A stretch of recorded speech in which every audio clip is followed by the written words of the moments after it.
Hello students, welcome back.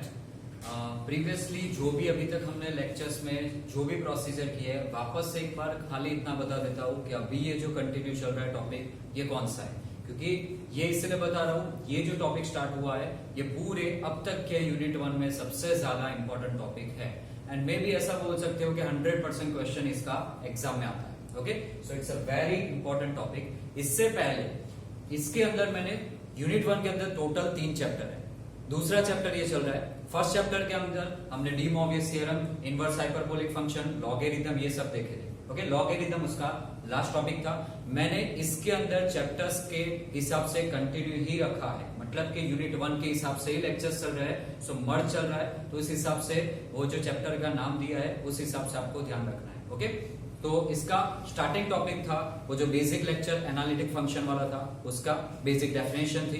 Then उसके बाद limit and continuity आया। देन उसके बाद प्रीवियस लेक्चर डिफरेंशिएबिलिटी वाला टॉपिक करवाया था। ओके, लिमिट, कंटिन्यूटी, डिफरेंशिएबिलिटी, ये तीनों पैरेलल चल रहे हैं। Limit and continuity same to same है, डिफरेंशिएबिलिटी थोड़ा डिफरेंट था। ओके, जो मैंने प्रीवियस लेक्चर में आपको डेफिनेशन के हिसाब से जो 11th 12th में और मैथ्स 1 2 के अंदर आप लोगों ने पढ़ा था, उस हिसाब से सिखाया था। उस टाइम पे मैंने आपको बताया था कि मे बी अगर उसमें भी प्रॉब्लम हो रही है, आपको वो नहीं समझ में आ रहा है या एग्जाम में भूल जाते हो, तो बैकअप हैंड में आपका डिफरेंशिएबिलिटी वाला सम सॉल्व करने का दूसरा तरीका एनालिटिक फंक्शन है। उसका रीजन क्या है यहाँ पे मैं समझाता हूँ। So today's topic is analytic function. Analytic function के पहले तो यहाँ पे डेफिनेशन मैंने लिखी है। डेफिनेशन क्या है? A function is said to be analytic if it is defined and differentiable. Define तो डेफिनेटली होगा, ओके, डिफाइन किया हुआ होगा। डिफरेंशिएबल अगर हो जाता है then it is called analytic function. यानी ऐसा बोल सकता हूं कि डिफरेंशिएबल होना और एनालिटिक होना दोनों सेम टू सेम है। मतलब अगर कोई क्वेश्चन में ऐसा बोला है कि एनालिटिक फंक्शन है या नहीं, चेक करो। अगर एनालिटिक हो जाता है then it is also called differentiable, और अगर डिफरेंशिएबल हो जाता है तो एनालिटिक, हाँ, उसके लिए कंडीशन आपको चेक करनी पड़ेगी। वाइस वर्सा में दोनों काम करता है, पर जरूरी नहीं हर बार हो। बट ये फिक्स है कि एनालिटिक है, then definitely you can sure कि ये डिफरेंशिएबल है। ओके, तो इसके अंदर मैंने दूसरे 2 और नाम लिखे हैं। इसके मेथड के नाम इसलिए याद रखने हैं, समटाइम्स एग्जाम में क्वेश्चन आपको एनालिटिक की जगह कोई दूसरा नाम यूज करके भी, उसका निकनेम यूज करके भी पूछ सकता है। जैसे यहाँ पे है रेगुलर फंक्शन, इसको रेगुलर भी बोला जाता है और होलोमॉर्फिक भी बोला जाता है। नॉट होमोमॉर्फिक, होलोमॉर्फिक, दोनों में फर्क है। होमोमॉर्फिक इसका नेक्स्ट टॉपिक आएगा। ओके, सो ये ध्यान रखना। सॉरी, होमोमॉर्फिक नहीं, हार्मोनिक आएगा। तो ये सिमिलर वर्ड्स है, तो थोड़ा ध्यान रखना है। सो ये दोनों नाम समटाइम्स एग्जाम में यूज हो सकते हैं। ऑल्सो एक नोट करके मैंने यहां पे लिखा है कि function is analytic eight everywhere. मतलब कि जितने भी पॉइंट्स दिए जाते हैं, वो सारे पॉइंट्स, जितने भी पॉइंट्स पॉसिबल है, वो सब जगह पे अगर ये आपका फंक्शन एनालिटिक हो जाता है, यानी ऑल पॉइंट्स पे, then it is called entire function. Okay, particular सब जगह पे हो रहा है, कुछ जगह पे नहीं हो रहा, देन एनालिटिक ही होता है। बट सारी जगह पे एनालिटिक हो रहा है, then it is called entire function. तो ये वर्ड भी याद रखना, ये भी यूज हो सकता है, इसलिए तीनों को मैंने हाईलाइट किया। Okay, then necessary condition. अब ये नेसेसरी जो कंडीशन है, साथ में सफिशिएंट कंडीशन भी आती है। मैंने यहाँ पे सिर्फ नेसेसरी अभी मेंशन किया है। नेसेसरी कंडीशन के अंदर क्या होता है, यहाँ पे 2 फार्मूला दिए हैं।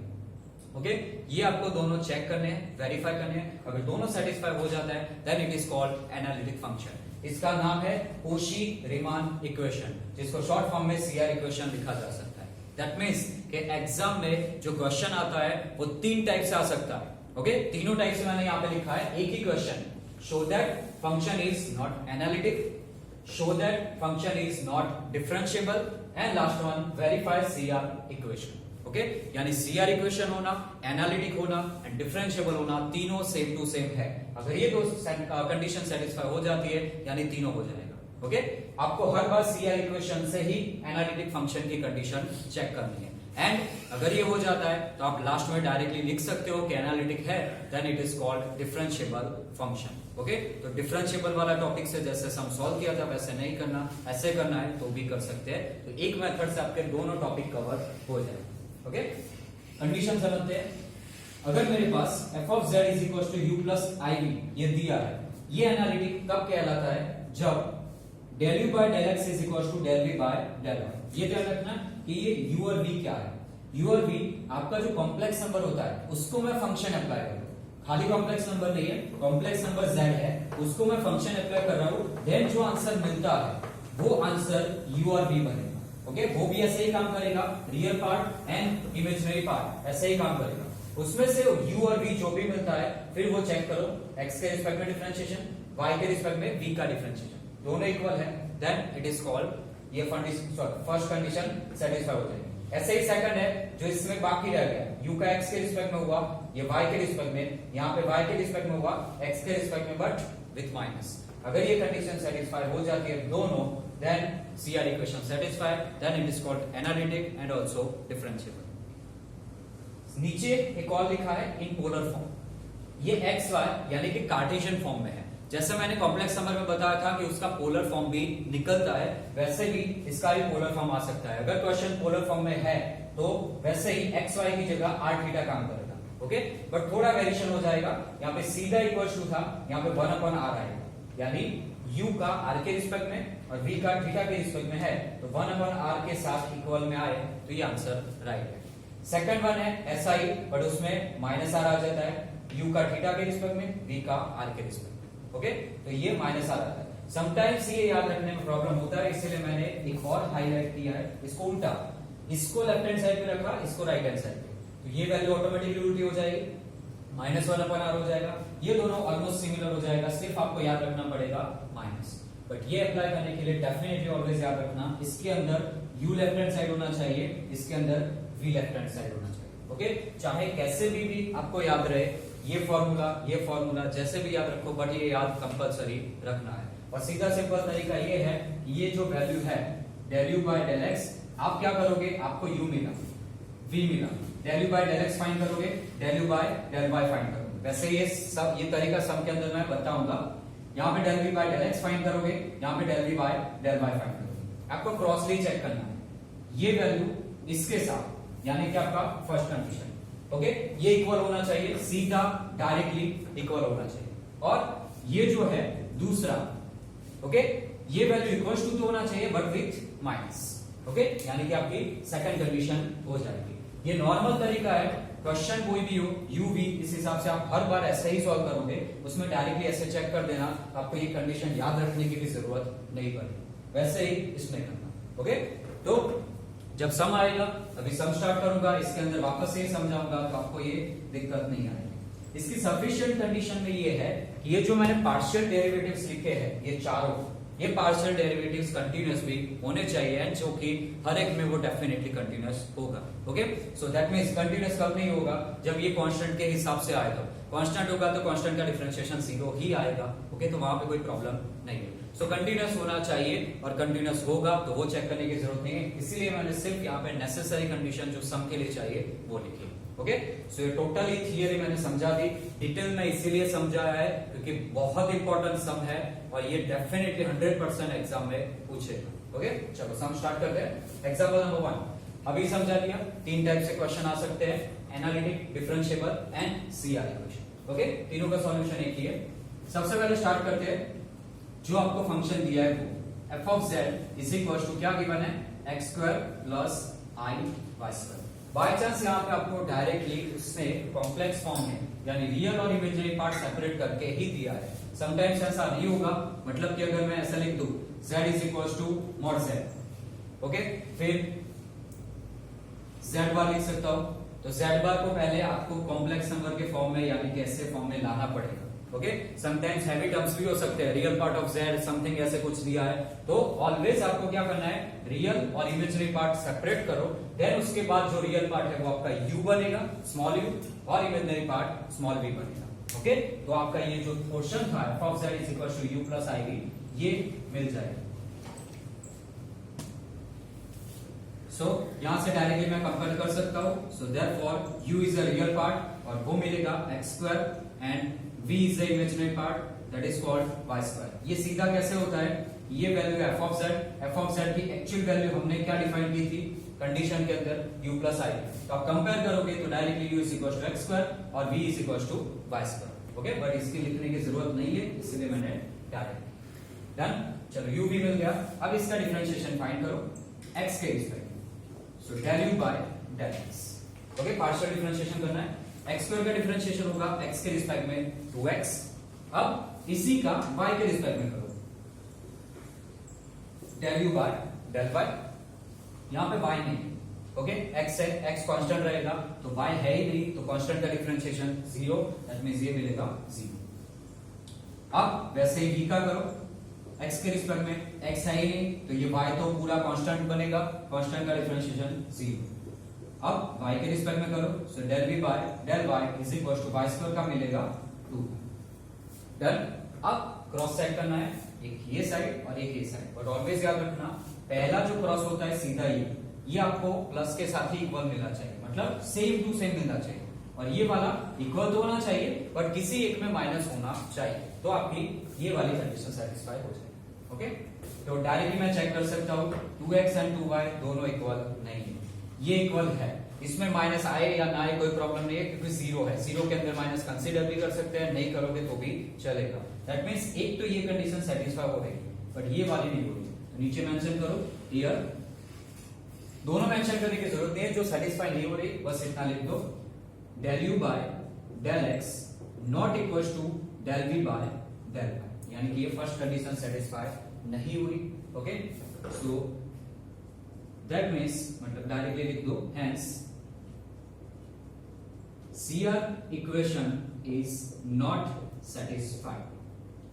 जब भी कंक्लूजन लिखो सबसे पहला आपका ये कंक्लूजन आना चाहिए, चाहे इसमें से कुछ भी लिखा हो, कुछ भी मांगा हो, पहले ये लिखना है कि CR इक्वेशन सेटिस्फाइड नहीं है। अब ऐसा पूछा है कि एनालिटिक या डिफरेंशिएबल पूछा है, तो नेक्स्ट आपका कंक्लूजन आएगा, so function is not analytic.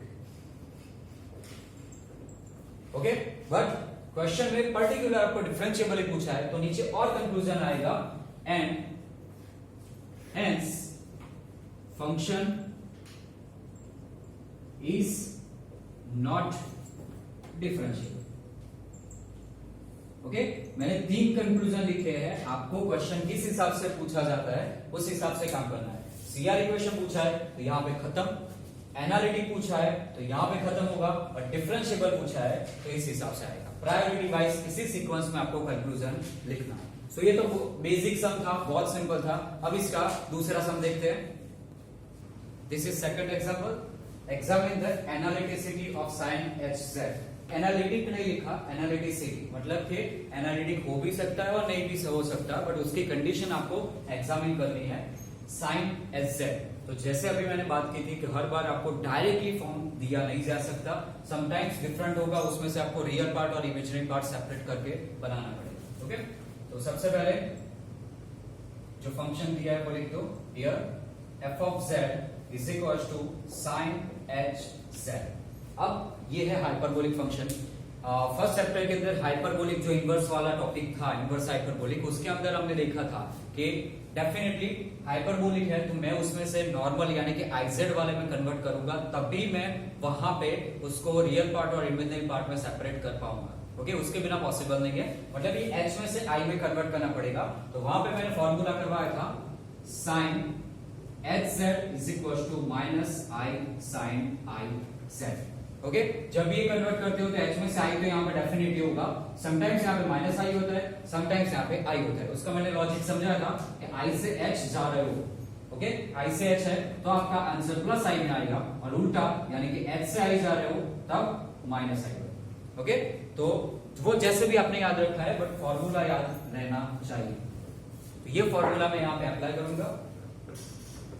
So therefore f of z is equal to sin hz की जगह ये आएगा, so minus I sin I z, minus I as it is, sin as it is, ये भी I as it is। मुझे real और imaginary separate करने हैं तो डेफिनेटली z को भी मुझे ओपन करना पड़ेगा, तो z की जगह क्या हो सकता है x प्लस आई वाई, जो कि एक्चुअली हमारा कॉम्प्लेक्स नंबर का कर्व है। ओके, माइनस I sin, अब ये I अंदर मल्टीप्लाई कर देता हूं तो ix हो जाएगा, यहाँ पे i और i स्क्वायर बिकम्स माइनस 1 यानी माइनस 1। ओके, चलो इतना हो गया। अब इसके बाद मुझे real part imaginary part separate करने हैं, यानी एंगल को सेपरेट करना पड़ेगा। तो एंगल सेपरेट करने का एक ही फॉर्मूला है, अगर साइन अल्फा प्लस बीटा है तो sine alpha cos beta plus cos alpha sign beta.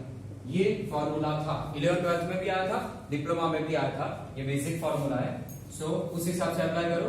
Sign, पहले ब्रैकेट बना देता हूं, पहला एंगल यानी अल्फा, दूसरा एंगल यानी बीटा, तो साइन आई एक्स, तो उस टाइम पे यहाँ पे कॉस वाई रहेगा, माइनस बीच में है तो माइनस आएगा, ये प्लस है इसलिए बीच में प्लस आएगा। ओके, देन साइन के साथ आई एक्स आ गया है, तो अब उल्टा कर दो, cos I X into sine Y. Okay, repeat value नहीं होनी चाहिए, एंगल यहां पे साइन के साथ था तो ये एंगल अब कॉस के साथ होना चाहिए, इस हिसाब से बना।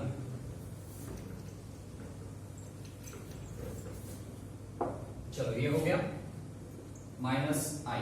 अब ये माइनस आई मैं अंदर ले जाऊंगा। ओके, उससे पहले वापस एक्चुअल फंक्शन क्या है, हाइपरबोलिक, तो वापस आपको आंसर भी हाइपरबोलिक में लाना पड़ेगा। अब ये आई में से वापस कन्वर्ट कर रहा हूं एच के अंदर। ओके, यानी उल्टा, मतलब एक्चुअल प्रोसीजर आई में से एच में, तो उसमें आंसर क्या आएगा, प्लस के साथ, यही आंसर बट प्लस के साथ है। यानी यहां पे क्या बन जाएगा, आई साइन और आई की जगह h, x cos y as it is. Similarly यहां पे, और cos में मैंने बताया था i वाला हो या h वाला हो, दोनों सेम टू सेम ही है। ओके, तो उसमें ज्यादा सोचने की जरूरत नहीं है, डायरेक्टली i की जगह x कर दो, sin y माइनस i अंदर मल्टीप्लाई करो, i into I square is minus 1। Okay, और ये माइनस तो प्लस 1 हो जाएगा, यानी बचेगा sin hx into cos y। यहां पे जाएगा माइनस माइनस प्लस, आई साथ में ही रहेगा, cos hx into sine. This is your actual F of z जो मुझे फॉर्म में चाहिए था, real part plus imaginary part. Okay, यानी कि अब ये u बनेगा और ये v बनेगा। So directly hence sorry therefore u is equal to sin hx into cos y and v is equal to cos hx into sin y। नीचे differentiation करो, CR equation, del u by del x, x के respect में इसका करो, ये तो y वाला है, कांस्टेंट रहेगा, तो ये एज इट इज रहेगा। sin hx का डिफरेंशिएशन क्या होगा, तो cos hx रहेगा। ये भी मैंने फॉर्मूला लिखा था कि डिफरेंशिएशन के अंदर sin हो या cos हो, उसका आंसर आपका उल्टा हो जाएगा, मतलब sin hx है तो cos hx, cos hx है तो sin hx, पर कहीं पे भी माइनस नहीं आएगा हाइपरबोलिक में, ये ध्यान रखना। ओके, मैंने फॉर्मूला ऑलरेडी पहले लिखा है। y के रिस्पेक्ट में करो तो del u by del y, अब x वाला कांस्टेंट रहेगा, so sin hx as it is, ये है cos y, नॉर्मल है, हाइपरबोलिक नहीं है, तो cos का डिफरेंशिएशन क्या होता है, y के रिस्पेक्ट में होगा तो माइनस sin y होगा, तो ये sin y और माइनस आगे ले लेंगे। नॉर्मल में c में से cos में से करो तो माइनस होता है, बट हाइपरबोलिक में माइनस नहीं होगा। ओके, सिमिलरली यहां पे करो x के रिस्पेक्ट में, तो del v by del x, cos hx का क्या होगा, x के रिस्पेक्ट में करो तो sin hx, माइनस नहीं आएगा, sin y as it is रहेगा, रीजन x के रिस्पेक्ट में कराओ तो y बनेगा कांस्टेंट। वैसे ही y के रिस्पेक्ट में करो तो पहला x वाला टर्म कैंसिल, सॉरी कांस्टेंट रहेगा, sin y का होगा cos y। ओके, पॉसिबल है तब तक ट्राई करना, आपको ऐसे ही लिखना है जिससे वो कंडीशन भी बाय चांस आप भूल जाते हो कि कहां पे कैसे आ रही थी, कहां पे माइनस आ रहा था, तो वो प्रॉब्लम ना आए, तो आप डायरेक्टली क्रॉस चेक कर सको। ये क्रॉस डायरेक्ट इक्वल होना चाहिए, ये क्रॉस माइनस के साथ इक्वल होना चाहिए, चेक कर लो, cos hx cos y, cos hx cos y same to same equal है। ओके, डायरेक्टली, और ये sin hx sin y, sin hx sin y with minus. Okay, कहीं पे भी माइनस, यहाँ पे प्रॉब्लम नहीं है, क्योंकि वो जो कंडीशन है इसमें माइनस यहाँ पे रखो या यहाँ पे रखो सेम ही रहेगा आंसर, तो उससे कोई फर्क नहीं पड़ेगा। तो दोनों साइड से कंडीशन सेटिस्फाई हो रही है, तो यहाँ पे कंक्लूजन लिखो, hence sorry here both conditions are satisfied। अब डायरेक्ट ऐसे लिख के मत रख देना, क्योंकि आपने ये लिखा है, बट कंडीशंस क्या थी एक्चुअल वो भी लिखना है, तो यहाँ पे नीचे लिख देना, that is del u by del x। याद रखने की जरूरत नहीं है, डायरेक्टली क्रॉस चेक किया है वही देख लो, ये और ये equal del v by del y, and दूसरी कंडीशन ये वाली del u by del y is equal to minus del v by del x। Okay, ये हो गया, that means CR equation satisfy हो गया। So CR equation is satisfied, मुझे answer चाहिए सीआर इक्वेशन का भी, एनालिटिक का। सीआर सेटिस्फाई हुआ है, so when also called function is analytic. Okay, again एक बार रिपीट कर रहा हूं, सीआर इक्वेशन है, एनालिटिक है या डिफरेंशिएबल है, तीनों एक ही चीज है। इस कंडीशन से तीनों चीज आप बोल सकते हो कि ये तीनों हो रहा है। ओके, जिस हिसाब से आपको क्वेश्चन दिया है उस हिसाब से आपको कंक्लूजन लिखना है। मेन पार्ट आपका इसके अंदर यही है कि ये जो रियल पार्ट और इमेजिनरी पार्ट बनाना है वो हर बार डिफरेंट डिफरेंट आएगा, बाकी इसमें तो और कुछ है नहीं, नॉर्मल डिफरेंशिएशन ही आएगा। ओके, सो होप सो ये जो सीआर इक्वेशन वाला, एनालिटिक वाला जो अभी मैंने 2 सम करवाए उसके रिगार्डिंग जो बाकी के सम्स है वो आप कर पाओगे, समझ जाओगे। एंड इसके डिफरेंट डिफरेंट सम्स काफी आएंगे, सो इसका नेक्स्ट लेक्चर जो है वो इसी टॉपिक के ऊपर आएगा, डिफरेंट सम्स होगा एंड मे बी उसमें पॉलर फॉर्म का भी सम्स आ सकते हैं। ओके, तो वो हम नेक्स्ट लेक्चर में डिस्कस करेंगे। Thank you so much, have a nice day.